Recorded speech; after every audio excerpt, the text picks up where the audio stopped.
بسم اللہ الرحمن الرحیم۔ بسم اللہ الرحمن الرحیم والصلاة والسلام علی اشرف الانبیاء والمرسلین اما بعد۔ معزز سامعین، آج کی اس ویڈیو کے اندر ہم کتاب الکفالہ کی کچھ مزید مباحث پڑھیں گے۔ قبل اس کے کہ ہم اپنی مباحث کی طرف بڑھیں، عبارت پڑھ لیتے ہیں۔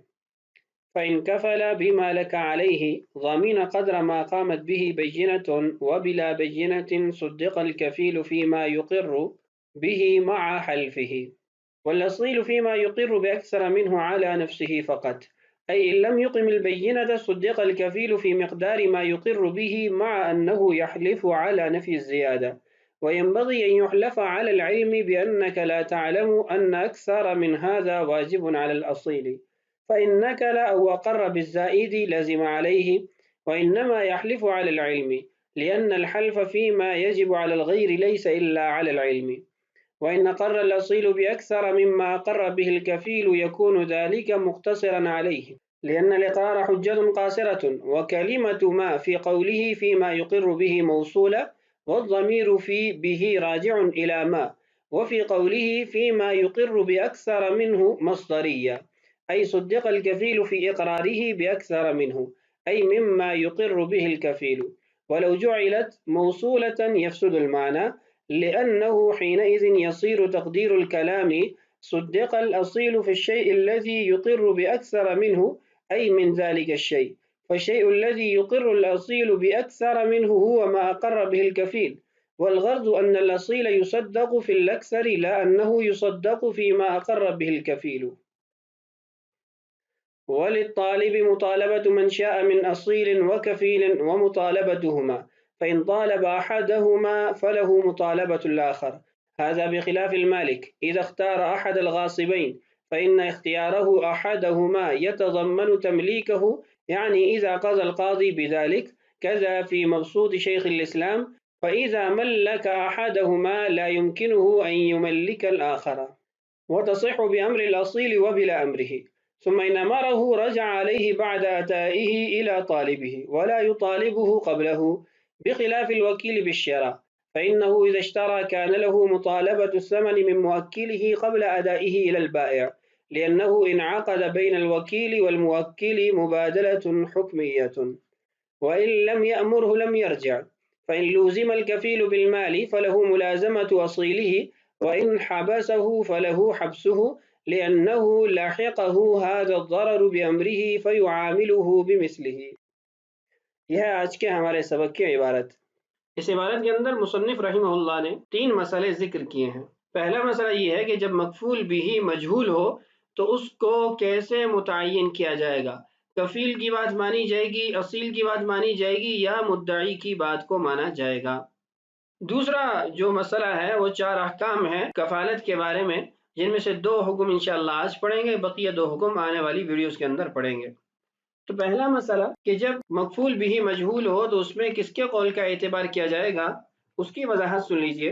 کہ اگر کفالت میں مقدار مال مجہول ہو اور اس میں اختلاف ہو جائے تو مدعی جو مکفول لہو ہے اس سے بینہ طلب کی جائے گی۔ البینۃ علی المدعی، پہلے مدعی سے بینہ طلب کی جاتی ہے، اور اگر وہ بینہ لے آتا ہے، گواہ لے آتا ہے، تو اس کے مطابق اس کے حق میں فیصلہ کر دیا جاتا ہے، اور اگر وہ بینہ قائم نہیں کر سکتا تو اس صورت میں کفیل کی بات کا قسم کے ساتھ اعتبار کیا جائے گا، اس لیے کہ وہ مدعا علیہ ہے، اور قاعدہ یہ ہے کہ الیمین علی من انکر، کہ جب مدعی بینہ نہ پیش کر سکے تو انکار کرنے والے سے مدعا علیہ سے قسم اٹھوائی جاتی ہے، تو اگر کفیل قسم اٹھا کے اپنی بات کہہ دیتا ہے تو اس صورت کے اندر اس کی بات کا اعتبار کر لیا جائے گا، اور اس کے ساتھ چونکہ اس معاملے میں مکفول عنہ بھی مدعا علیہ ہے، اس سے بھی مطالبہ کیا جا رہا ہے، تو اس کی بات بھی معتبر ہوگی، تو اگر وہ کفیل کی بتائی گئی مقدار سے زائد کا اعتراف کرتا ہے تو اس صورت میں جو اضافہ ہوگا وہ مکفول عنہ کو ہی ادا کرنا پڑے گا، کفیل پر اس اضافے کی ادائیگی لازم نہیں آئے گی، یعنی کفیل جتنی مقدار پر قسم اٹھا رہا ہے وہ تو اسی کی ادائیگی کرے گا، اور اگر اصیل وہ کفیل کی مقدار سے زائد کا بھی معترف ہے تو وہ زائد کی ادائیگی خود کرے گا۔ اب سوال یہ پیدا ہوتا ہے کہ ان دونوں میں فرق کیوں ہے، یعنی جو زائد ہے وہ اصیل کیوں ادا کرے گا، کفیل کو کیوں لازم نہیں ہوگا؟ تو اس کی وجہ یہ ہے کہ کفیل اور مکفول عنہ اپنے اپنے اقرار اور اعتراف سے اس مال کو اپنی ذات پر لازم کر رہے ہیں، اور یہ قاعدہ پہلے بھی پڑھ چکے ہیں کہ الاقرار حجت قاصرۃ لا يتعدى الى الغیر، اقرار حجت قاصرہ ہے، اور حجت قاصرہ سے اپنی ذات پر تو کسی چیز کو لازم کیا جا سکتا ہے، کسی اور پر کسی چیز کو لازم نہیں کیا جا سکتا۔ اس لیے مکفول عنہ نے کفیل کی بدائی کی مقدار سے زائد کا جو اقرار کیا وہ اسی کو ادا کرنا پڑے گا، اس لیے کہ اسی نے اس کا اقرار کیا ہے۔ تو کفیل نے جس مقدار کا اعتراف کیا ہے وہ اسی کی ادائیگی کرے گا، اور مکفول عنہ نے جو اضافے کا اقرار کیا ہے اس کی ادائیگی وہ خود کرے گا، اس کا اقرار وہ کفیل پر لازم نہیں کیا جائے گا۔ پہلے مسئلے کے اندر دو باتیں اور بھی بیان کی گئی ہیں۔ پہلی بات یہ کہ قسم کن الفاظ سے لی جائے گی، تو قسم کے الفاظ یہ ہوں گے: اللہ کی قسم میرے علم کے مطابق اس مقدار سے زیادہ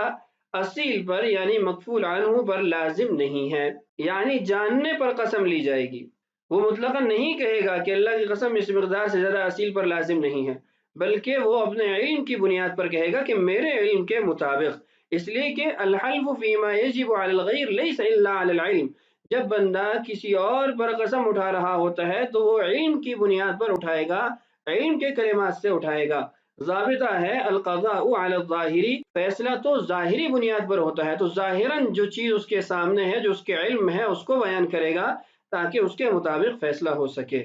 دوسری جو چیز عبارت میں ذکر کی گئی ہے وہ متن کی عبارت کی وضاحت ہے، اس کو انشاءاللہ ترجمہ کرتے ہوئے حل کر لیں گے۔ تو پہلے اس مسئلے کی عبارت پڑھ لیتے ہیں، پھر دوسرے مسئلے کی طرف بڑھیں گے۔ فَإِن كَفَلَ بِمَا لَكَ عَلَيْهِ، اگر وہ کفالت لیتا ہے ان کلمات کے ساتھ کہ جو تمہارا اس پر حق ہے اس کا میں کفیل ہوں، ضَمِنَ قَدْرَ مَا قَامَتْ بِهِ بَيِّنَةٌ، تو جتنی مقدار پر بینہ قائم کی جائے گی اتنی مقدار کا وہ ضامن ہوگا، یعنی پہلی صورت اس کے تعین کی وہ بینہ ہوگی، وہ گواہی ہوگی۔ وَبِلَا بَيِّنَةٍ، اور اگر مدعی کے پاس بینہ نہ ہو، صُدِّقَ الْكَفِيلُ فِيمَا يُقِرُّ بِهِ مَعَ حَلْفِهِ، تو کفیل کی تصدیق اس مقدار میں کی جائے گی جس کا وہ اقرار قسم کے ساتھ کر رہا ہے۔ وَالْأَصِيلُ فِيمَا يُقِرُّ بِأَكْثَرَ مِنْهُ عَلَى نَفْسِهِ فَقَط، اور اصیل اگر وہ کفیل کی مقدار سے زائد کا اقرار کر رہا ہے تو وہ اسی کی ذات کو لازم ہوگی، وہی اس کا ضامن ہوگا، کفیل ضامن نہیں ہوگا۔ اس کی وضاحت دیکھیے: ای ان لم یقم البینۃ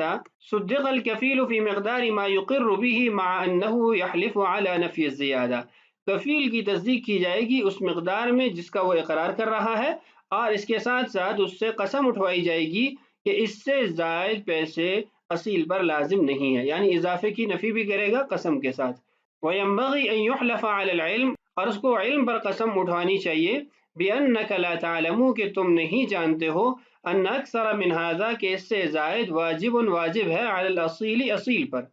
یعنی وہ علم کے کلمہ سے قسم اٹھائے گا۔ فَإِنَّكَ لَا، اگر وہ قسم سے انکار کرتا ہے، او اقر بالزائد، یا اضافے کا اقرار کر لیتا ہے، لزم علیہ، تو اس کو وہ زائد مقدار لازم ہو جائے گی، اور قسم نہ اٹھانے پر مدعی نے جو مقدار بتائی ہے وہ لازم ہو جائے گی۔ وَإِنَّمَا يَحْلِفُ عَلَى الْعِلْمِ، علم پر اس لیے اس سے قسم اٹھوائی جائے گی، لِأَنَّ الْحَلْفَ فِي مَا يَجِبُ عَلَى الْغَيْرِ لَيْسَ إِلَّا عَلَى الْعِلْمِ، اس لیے کہ قسم جب ایسے کام پر اٹھائی جائے جو کسی اور پر لازم ہو رہا ہے تو وہ علم پر ہی اٹھائی جائے گی، کلمہ علم کے ساتھ ہی اس کو ادا کیا جائے گا۔ وَإِنْ أَقَرَّ الْأَصِيلُ بِأَكْثَرَ مِمَّا أَقَرَّ بِهِ الْكَفِيلُ يَكُونُ ذَلِكَ مُقْتَصِرًا عَلَيْهِ، اور اگر اصیل کفیل کی بتائی گئی مقدار، اقرار کی گئی مقدار سے زائد کا اعتراف کر رہا ہے، اقرار کر رہا ہے، تو وہ اضافہ اور زائد مقدار اسی کی ذات کو لازم ہوگی، کفیل کو وہ مقدار لازم نہیں ہوگی۔ کیوں؟ لأن الاقرار حجت قاصرہ، اس لیے کہ اقرار حجت قاصرہ ہے، اور حجت قاصرہ لا يتعدى الى الغیر، اس کے ذریعے کسی اور کو کوئی چیز لازم نہیں کی جا سکتی۔ اس کے بعد متن کی عبارت کی وضاحت ہے۔ پہلے متن کی وہ عبارت دیکھ لیجئے۔ پہلی عبارت ہے وَبِلَا بَيِّنَةٍ صُدِّقَ الْكَفِيلُ فِيمَا يُقِرُّ بِهِ مَعَ حَلْفِهِ، اب یہاں دیکھیے فِيمَا، کلمہ ما موجود ہے۔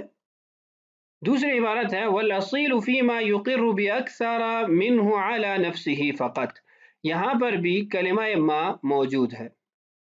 اب صاحب کتاب یہ بیان کر رہے ہیں کہ پہلے جو کلمہ ما موجود ہے وہ موصولہ ہے، اور یہ دوسرا کلمہ ما مصدریہ ہے۔ موصولہ اور مصدریہ کا فرق کیوں ضروری ہے اور یہ دوسرے کو موصولہ کیوں نہیں بنا رہے، تو اس کی وجہ یہ بیان کی کہ اگر اس کو موصولہ کہیں گے تو معنی فاسد ہو جائے گا، بات غلط ہو جائے گی۔ کیسے غلط ہو جائے گی؟ آئیے ذرا نیچے عبارت صحیح سمجھتے ہیں۔ وَكَلِمَةُ مَا فِي قَوْلِهِ فِي مَا يُقِرُّ بِهِ مَوْصُولَةٌ، اور ما کلمہ فی ما یقر بہ کے اندر یہ موصولہ ہے جو پہلی عبارت تھی۔ والضمیر فی بہ راجع الی ما، بہ کے اندر جو ضمیر ہے یہ ما موصولہ کی طرف راجع ہے، اس لیے کہ ما موصولہ کو ضمیر کا احتیاج ہوتا ہے۔ وفی قولہ فی ما یقر باکثر منہ مصدریہ، جو دوسرا جملہ تھا فی ما یقر باکثر من، اس کے اندر جو کلمہ ما ہے یہ مصدریہ ہے۔ ای صدق الاصیل فی اقرارہ باکثر منہ ای مما یقر بہ الکفیل، جب اس کو مائع مصدریہ بنائیں گے تو اس کا مطلب یہ ہوگا کہ اصیل کی تصدیق کی جائے گی اس کے اقرار میں جو اس نے کفیل کی بتائی کی مقدار سے زائد کا اقرار کیا ہے۔ وَلَوْ جُعِلَتْ مَوْصُولَةً، اگر اس کو بھی موصولہ بنا دیا جائے یفسد المعنی، تو معنی فاسد ہو جائے گا، غلط ہو جائے گا۔ کیسے غلط ہو جائے گا؟ لأنه حينئذ يصير تقدير الكلام صدق الأصيل في الشيء الذي يقر بأكثر منه أي من ذلك الشيء، اس لیے کہ اگر آپ اس کو مائع موصولہ بنائیں گے تو تقدیر کلام یہ ہوگی صدق الاصیل، اصیل کی بات کی تصدیق کی جائے گی، فی الشیء الذی، اس چیز میں جس کا یقر باکثر منہ، وہ اقرار کر رہا ہے زائد کے علاوہ، یعنی اس زائد کے علاوہ جو چیز ہے اس کا وہ اقرار کر رہا ہے، تو اس زائد کے علاوہ جو چیز ہے وہ تو کفیل کی اقرار شدہ مقدار ہے۔ ای من ذلک الشیء فالشیء الذی یقر الاصیل باکثر منہ هو ما اقر به الکفیل، تو اصیل کے کہے گے اضافے کے علاوہ جو مقدار ہے اس کی اگر اصیل اقرار کر رہا ہے تو وہ تو وہی ہے جس کا کفیل نے اقرار کیا ہے۔ حالانکہ ہماری غرض کچھ اور تھی، غرض یہ تھی کہ ان الاصیل یصدق فی الاکثر، کہ اصیل کی تصدیق اضافہ شدہ مال کی جائے گی، یعنی یہ کفیل کے علاوہ جس مال کا وہ اقرار کر رہا ہے، لا انہ یصدق فی ما اقر بہ الکفیل، نہ یہ کہ کفیل جو مقدار بتا رہا ہے اس مقدار کے اقرار کی تصدیق کی جائے گی۔ بہرحال یہ ایک عبارت کی وضاحت تھی، مسئلہ پہلے آپ سے عرض کر دیا ہے۔ اس کے بعد صاحب کتاب نے کفالت بالمال سے متعلقہ 4 احکام بیان کیے ہیں، تو 2 حکم انشاءاللہ آج کے سبق میں پڑھیں گے۔ پہلا حکم یہ ہے کہ مدعی یعنی مکفول لہو کس سے مطالبہ کرے گا، تو اس کا جواب یہ ہے کہ مدعی اصیل اور کفیل دونوں سے مطالبہ کر سکتا ہے، یعنی اس کی مرضی ہے وہ اصیل سے مطالبہ کرے یا کفیل سے مطالبہ کرے یا دونوں سے مطالبہ کرے، اور اگر وہ کسی ایک سے مطالبہ کرتا ہے تو اس کا یہ مطلب نہیں کہ اب دوسرے سے مطالبہ نہیں کر سکتا، وہ اس سے بھی مطالبہ کر سکتا ہے، اس کو یہ حق حاصل ہوگا۔ البتہ غصب کے معاملے میں ایسا نہیں ہوتا، یعنی ایک آدمی نے مالک اصلی سے کسی چیز کو غصب کر لیا، پھر اس سے کسی اور نے غصب کر لیا، تو قاضی کے پاس جب یہ کیس گیا تو مالک اصلی نے ان میں سے ایک کو متعین کر دیا کہ میں اس سے مطالبہ کروں گا، اور قاضی نے بھی اس پر فیصلہ کر دیا۔ اب مالک اصلی کو یہ حق حاصل نہیں ہوگا کہ دوسرے سے بھی مطالبہ کرے، اس لیے کہ جب اس نے ایک کو متعین کر دیا تو گویا اس نے ان میں سے ایک کو اپنی چیز کا حالیہ عارضی مالک قرار دیا ہے، تو جب اس نے کسی ایک کو عارضی مالک یا غاصب شدہ مالک قرار دیا تو اب اس کو یہ حق حاصل نہیں ہوگا کہ وہ دوسرے سے بھی اس کا مطالبہ کرے۔ تو غصب کے معاملے میں تو جب ایک کو طے کر دیا تو اسی سے سوال ہو سکتا ہے، کفالت کے معاملے میں دونوں سے مطالبہ ہو سکتا ہے اور ایک وقت میں مطالبہ ہو سکتا ہے۔ وجہ فرق ان میں یہ ہے کہ کفالت میں مالک نہیں بنایا جاتا بلکہ معاملے کو مضبوط اور محفوظ بنایا جاتا ہے۔ آئیے عبارت پڑھتے ہیں۔ وَلِلطَّالِبِ مُطَالَبَةُ مَنْ شَاءَ مِنْ أَصِيلٍ وَكَفِيلٍ، مطالبہ کرنے والے کو یعنی مدعی کو یہ حق حاصل ہے کہ وہ اصیل اور کفیل میں سے جس سے مرضی مطالبہ کرے، وَمُطَالَبَتُهُمَا، ان دونوں سے وہ مطالبہ کر سکتا ہے۔ فَإِنْ طَالَبَ أَحَدَهُمَا فَلَهُ مُطَالَبَةُ الْآخَرِ، اگر دونوں میں سے کسی ایک سے مطالبہ کیا تو دوسرے سے بھی مطالبے کا حق اس کو حاصل ہے۔ هذا بخلاف المالک اذا اختار احد الغاصبین، غصب کا مسئلہ اس کے برخلاف ہے کہ جب مالک اصلی 2 غاصبوں میں سے کسی ایک کو چن لیتا ہے، اس کو طے کر دیتا ہے، فإن اختياره أحدهما يتضمن تمليكه يعني إذا قضى القاضي بذلك، تو بے شک اس کا ان دونوں میں سے کسی ایک کو طے کر دینا، متعین کر دینا، یہ اس کو مالک بنانے کو بھی شامل ہوگا، یعنی اس کی تملیک کو بھی شامل ہوگا جب قاضی اس کا فیصلہ کر دے۔ کذا فی مبسوط شیخ الاسلام، ایسے ہی لکھا ہے شیخ الاسلام کی مبسوط کے اندر۔ یہاں اس کلمہ کی وضاحت کر دیتا ہوں کہ مبسوط سے کون سی کتاب مراد ہے اور شیخ الاسلام سے کون مراد ہے۔ شیخ الاسلام محمد بن حسین بخاری حنفی ہیں، بکر خاہر زادہ کے نام سے مشہور ہیں، 483 ہجری میں آپ کی وفات ہے۔ ان کی اس کتاب کا نام المبسوط الکبیر ہے۔ یہ در حقیقت امام محمد رحمہ اللہ کی المبسوط کی شرح ہے، چونکہ متن اور شرح کو اکٹھا ذکر کیا اس لیے اس کو بھی المبسوط کہا جاتا ہے، لیکن اس سے مراد شرح مبسوط ہوتی ہے۔ تو یہاں پر جو مبسوط شیخ الاسلام لکھا ہے اس کا مطلب ہے کہ شرح مبسوط الامام محمد رحمہ اللہ، امام محمد رحمہ اللہ کی کتاب مبسوط کی شرح میں شیخ الاسلام رحمہ اللہ نے ایسا ہی لکھا ہے۔ فَإِذَا مَلَّكَ أَحَدَهُمَا لَا يُمْكِنُهُ أَن يُمَلِّكَ الْآخَرَ، جب ان دونوں میں سے کسی ایک کو مالک بنا دیا تو پھر اس کے لیے ممکن نہیں ہے کہ کسی اور کو بھی مالک بنائے۔ تو ان 4 احکام میں سے پہلا حکم ہم نے پڑھ لیا، بقیہ جو 3 احکام انشاءاللہ آنے والی ویڈیوز میں پڑھیں گے۔ تو کفالت کے جو 4 احکام صاحب کتاب نے ذکر کیے ہیں ان میں سے پہلا حکم ہم نے پڑھ لیا، بقیہ احکام انشاءاللہ آنے والی ویڈیوز میں پڑھیں گے۔ ہمارے آج کے سبق کے اندر جو قواعد و ضوابط ذکر ہوئے ہیں ان کو ایک نظر دیکھ لیتے ہیں، اس کے بعد سبق مکمل ہو جائے گا۔ سبق سے متعلقہ قواعد و ضوابط: الاقرار حجت قاصرۃ لا يتعدى الى غیرہ، دوسرا قاعدہ تھا البینۃ علی المدعی والیمین علی من انکر، اور تیسرا ضابطہ تھا القضاء علی الظاہر۔ یہ 3 قواعد و ضوابط ہمارے آج کے سبق میں گزرے ہیں۔ تو ہمارا سبق مکمل ہوا۔ اللہ تعالیٰ سے دعا ہے اللہ تعالیٰ ہمارے لیے اسباق کی تکمیل آسان فرمائے، اللہ تعالیٰ ہم سب کو دین کی سمجھ نصیب فرمائے۔ السلام علیکم ورحمۃ اللہ وبرکاتہ۔